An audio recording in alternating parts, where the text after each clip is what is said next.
Hey guys, welcome to another LP, and this time we're playing a game that is somewhat special to my heart. And what I mean by special, I mean something that kind of embodied the ideals of the devil. Or actually made me believe the devil does indeed exist. And let me put it to you this way, it's a game that I don't quite remember the history. I think my parents got it for me on the old-fashioned NES. Yes, I'm doing my first NES title. And, I think they thought it was something, well, different. That is, of course, until you pop it in your NES and then you start playing and you realize, oh hell, what have I gotten myself into? So let's finally reveal what we're playing now, shall we?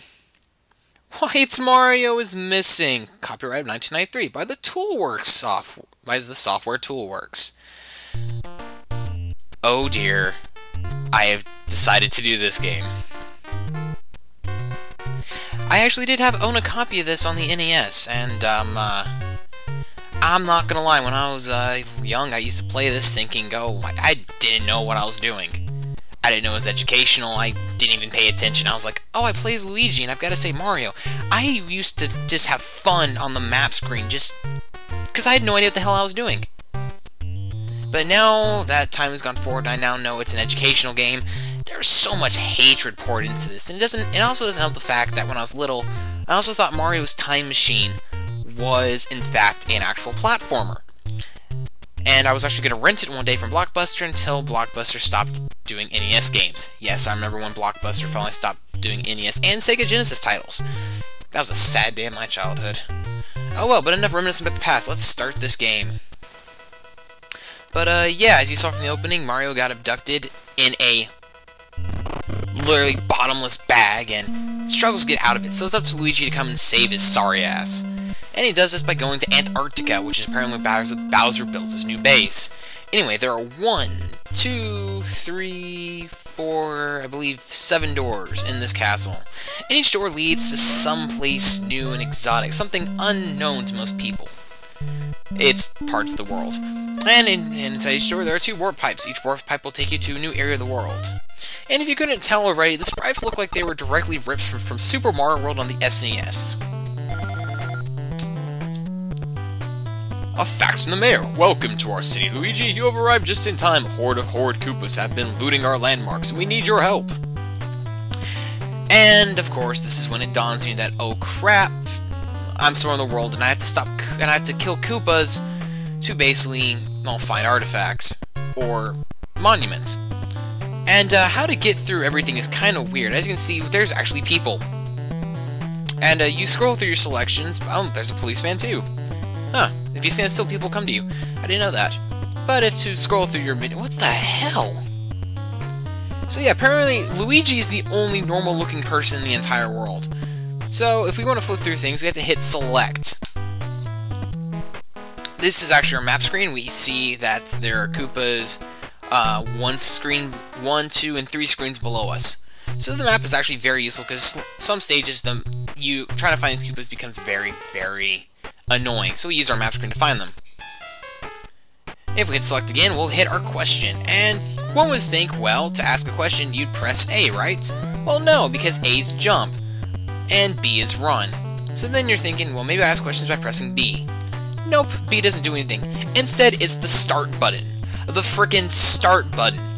And even in the area where you ask where am I or have a nice day, A and B still do jack shit. You use, once again, the start button.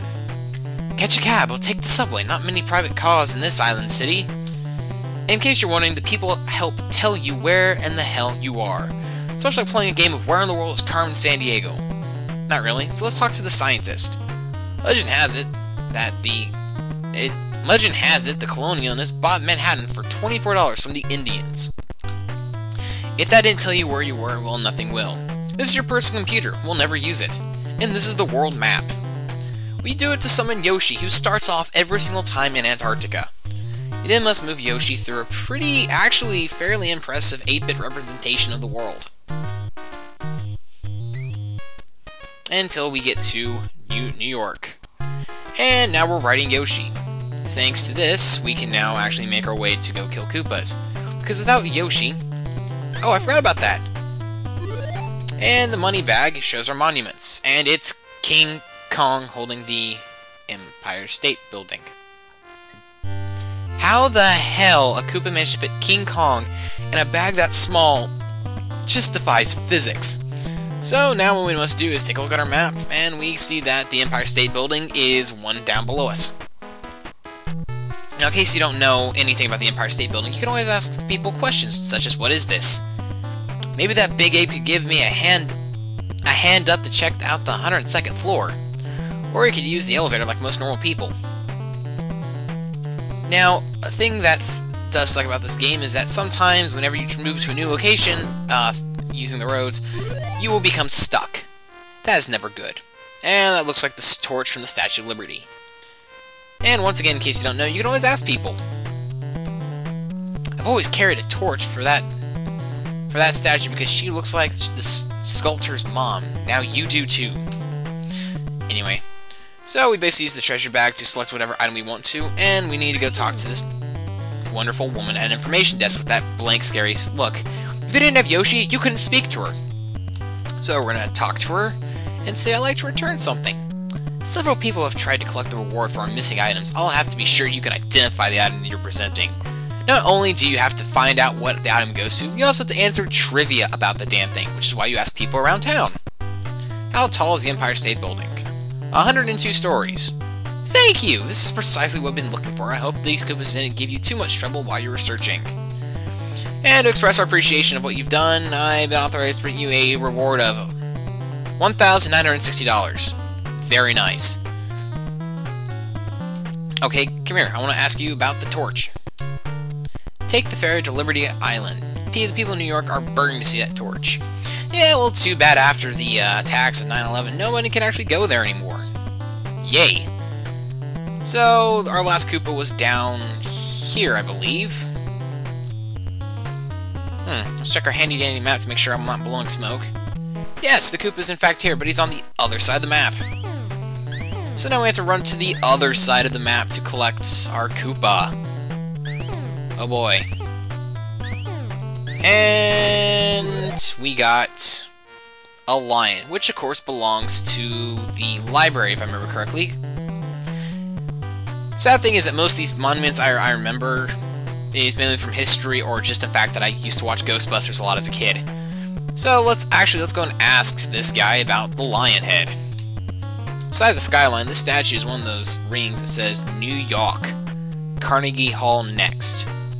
New York. Wow, if that's an attempt for a text Brooklyn accent, that's just sad. So, I'd like to return something. Rockefeller Center Street closes one day a year because...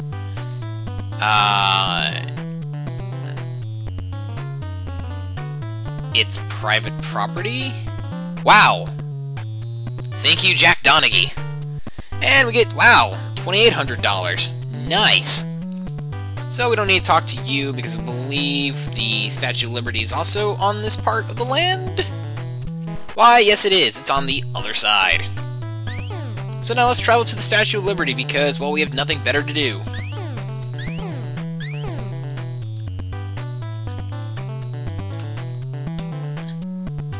And Miss Liberty looks a lot like the sculptor's mom. And we get $1,750. And now you're probably wondering, well, what do I do now that I found everything else? Well, we now need to go find ourselves a warp pipe. Normally, if you enter a warp pipe without finding all the monuments, it just takes you to a new part of the world. However, once you find all the stuff, you then go down, it gives you your score and a password. And we're done with New York. And now we get to repeat the entire process all over again. There are 14 levels in this game, folks. That means, 42 things we need to find for monuments and whatnot. And once again, we get a call from the mayor saying we need to go find landmarks. So, what do we do off the bat? We need to talk to people, find out where the hell are we. Where in the world is Luigi Mario? Change my money to Lira at the border to the Tiber was my order. He thinks he's cute because he can rhyme. Oh boy. I guess the only part of this game that really is educational if you don't know where the hell any of these locations are.